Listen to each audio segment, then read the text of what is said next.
Halo, perkenalkan nama saya Eri. Pada kesempatan kali ini, saya akan mempresentasikan tugas ujian akhir semester untuk mata kuliah UI UX Design. Jadi untuk tugas akhir semester kali ini adalah membuat aplikasi terkait COVID-19.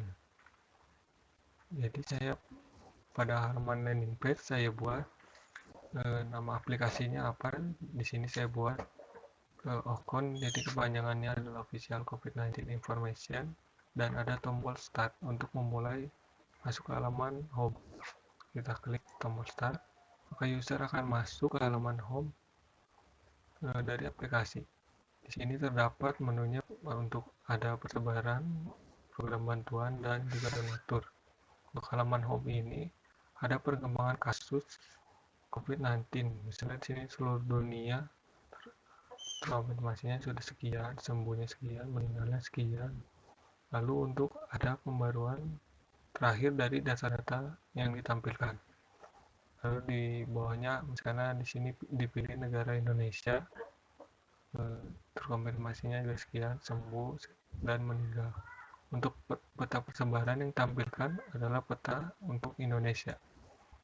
Di sini akan dilihat untuk yang bulat merah berarti sudah terkonfirmasi ada kasus COVID-19. Misalnya di sini skenario pertamanya kita mencari dan melihat informasi persebaran COVID-19 atau sesuai kriterianya. Di sini user akan mengklik menu persebaran, lalu akan muncul halaman persebaran di Indonesia. Konfirmasinya sekian, sembuh dan meninggal. Lalu ada peta persebarannya, lalu di bawah ada campaign mengenai COVID-19. Untuk yang sesuai kriteria, di sini saya memilih provinsi sebagai kriteria yang dapat dipilih oleh user. Misalnya di sini kita pilih provinsi, saya buat provinsinya ada 4, Jakarta, Jawa Barat, Jawa Tengah, dan Jawa Timur. Misalnya saya pilih di sini Jakarta, maka akan ditampilkan data persebaran COVID-19 di daerah Jakarta, terkonfirmasinya sembuh, meninggal. Lalu kapan terakhir kali data-data tersebut diupdate, dan di bawahnya ada grafik kasus terkonfirmasi positif per harinya. Lalu user dapat connect untuk grafik sembuh dan juga meninggal. Lalu misalnya saya pilih lagi yang untuk Jawa Barat, misalnya datanya sekian, lalu pembaruannya juga, misalnya di sini tanggal 1 Desember 2020, lalu ada grafik juga untuk kasus terkonfirmasi, lalu next lagi untuk sembuh, dan next lagi untuk meninggal. Lalu untuk skenario yang kedua, mencari dan melihat informasi program bantuan. Di sini user akan memilih menu program bantuan. Lalu akan ditampilkan program bantuan apa saja yang sudah tersedia pada saat ini. Misalnya di sini programnya ada 4, ada kartu prakerja, bantuan UMKM, subsidi gaji, dan token listrik PLN. Lalu misalnya program bantuannya udah ada banyak nih, berarti kan user akan malas untuk scroll ke bawah ya. Dan di sini saya menyediakan drop down memilih bantuan apa saja yang sudah ada dan tersedia. Misalnya di sini saya pilih kartu prakerja, lalu akan muncul halaman yang tersedia kartu prakerja saja. Lalu untuk yang bantuan UMKM juga sama. Untuk tampilannya ilustrasi untuk program bantuan yang diberikan, lalu halaman website untuk mendaftar program bantuan, dan juga deskripsi singkat tentang program bantuan. Lalu skenario yang ketiga, saya memilih mengajukan sebagai donatur atau pemberi sumbangan, bisa perusahaan atau individu. User akan memilih menu donatur, lalu akan tampilkan di sebelah kiri. Di sini ada menu apa saja, misalnya ada donatur, penerima bantuan, juga relawan. Lalu ada gambar tentang bantuan peduli sesama, lalu penjelasan tentang aplikasi untuk membantu, lalu ada campaign juga tentang COVID-19. Misalnya di sini kita klik yang untuk donatur, akan muncul form donatur. Berisikan nama, jenis donasi, dan metode pembayaran. Untuk namanya misalnya kita isi, lalu kita user akan klik go, lalu kita pilih jenis donasinya misalnya individu, kita klik bagian individunya. Secara perusahaan juga bisa diklik di namanya atau di bulatannya. Untuk metode pembayarannya ada GoPay, OVO, Dana, dan transfer bank yang tersedia. Misalnya di sini saya pilih untuk GoPay. Lalu saya konfirmasi, lalu saya klik misalnya jumlah donasinya 10.000. Lalu kita akan diberikan barcode untuk men-scan, lalu kita klik selesai. Lalu akan muncul gambar terima kasih dan juga deskripsi tentang terima kasih dan status pembayaran yang akan dikonfirmasi.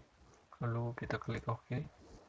Lalu akan muncul status dari donasi yang kita berikan. Misalnya di sini dengan metode pembayaran GoPay masih menunggu verifikasi. Jadi historinya pasti donasinya akan menunggu verifikasi. Lalu misalnya kita gunakan metode pembayaran yang lain. Misalnya saya gunakan OVO di sini, lalu kita klik konfirmasi lagi, lalu kita scan barcode lagi, klik selesai, muncul halaman terima kasih. Lalu misalnya di sini dengan OVO langsung statusnya diverifikasi. Jadi masuk di story-nya. Yang tadi kan yang GoPay masih menunggu verifikasi. Lalu yang untuk OVO sudah berhasil diverifikasi. Lalu untuk yang skenario ketiga, untuk melihat status penerima bantuan. Nah, di sini masih di menu utamanya donatur, submenunya user dapat memilih di bagian kiri penerima bantuan. Kita klik, lalu akan muncul form penerima bantuan. Misalnya di sini text field-nya saya beri nomor KTP, nama, dan juga nomor telepon. Lalu kita klik nomor KTP-nya, namanya berapa, kita isi, lalu nomor teleponnya. Lalu kita klik go. Lalu metode penerimanya bisa GoPay lagi, OVO, atau Dana, atau transfer bank. Misalnya di sini saya coba transfer bank, misalnya BCA nih. Lalu kita klik konfirmasi, misalnya statusnya untuk bank BCA nih, jumlah yang akan kita terima misalnya 100.000, tapi statusnya menunggu verifikasi, berarti historinya akan menunggu verifikasi. Misalnya kita coba dengan transfer bank yang lain, misalnya Bank Mandiri, lalu kita klik konfirmasi lagi. Lalu di sini statusnya langsung verifikasi dan kita akan langsung menerima uang 100.000. Lalu kita klik untuk historinya, akan muncul menunya bantuan dan sudah berhasil verifikasi, berarti kita tinggal menunggu uangnya masuk ke rekening kita. Lalu misalnya kita klik untuk yang error nih, kita klik yang transfer bank, misalnya BNI, lalu kita konfirmasi. Misalnya di sini untuk bank BNI pembayarannya tidak bisa verifikasi, bisa disuruh mencoba lagi atau memilih metode pembayaran lainnya. Dan untuk historinya, untuk yang bagian bank BNI tadi kan tidak bisa diverifikasi, berarti tidak akan muncul di history. Lalu untuk skenario selanjutnya, untuk relawan, user masih di menu donatur juga, tapi submenunya akan memilih bagian relawan. Lalu kita klik relawan, lalu akan muncul bagian kanan form untuk pengisian relawan. Di sini kita akan mengisi nama, nomor telepon, jenis kelamin, provinsi tempat tinggal, dan jenis relawan yang akan dipilih. Misalnya di sini kita isi bagian nama, lalu nomor telepon, lalu jenis kelaminnya misalnya laki-laki, Lalu untuk provinsi misalnya saya pilih Jawa Barat. Lalu jenis relawannya dipilih di sini non medis. Lalu akan muncul button daftar setelah semua data diisi. Lalu kita klik daftar. Lalu statusnya di sini misalnya untuk non relawan langsung berhasil diverifikasi dan akan dikirimkan SMS untuk mengikuti program training. Lalu untuk histori bagian relawan kita klik lagi. Di sini akan muncul nama historinya apa, relawan misalnya.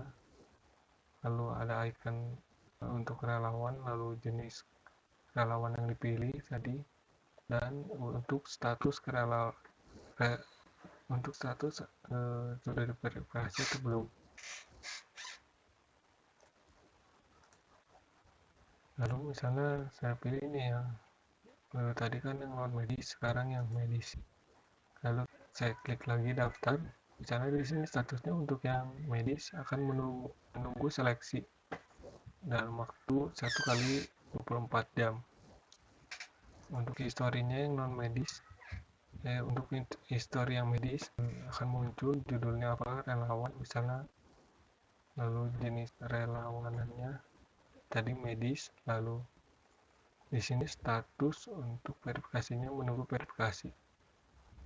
Sekian presentasi dari saya. Terima kasih.